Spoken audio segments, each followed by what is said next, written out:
দেখো বন্ধুরা, লুচির সাথে যদি আলুর তরকারি না হয় খেতে কি ভালো লাগে।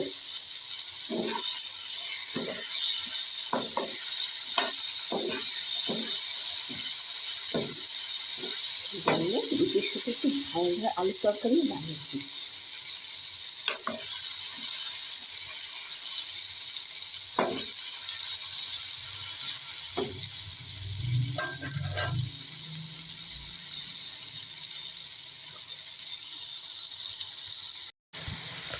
এই যে আলুর তরকারি হচ্ছে,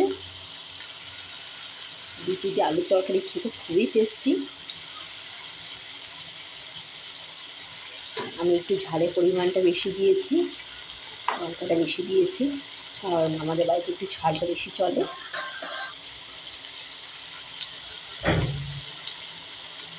কেমন হয়েছে ফ্রেন্ডস তোমরা দেখে বলো। Tata, bye bye.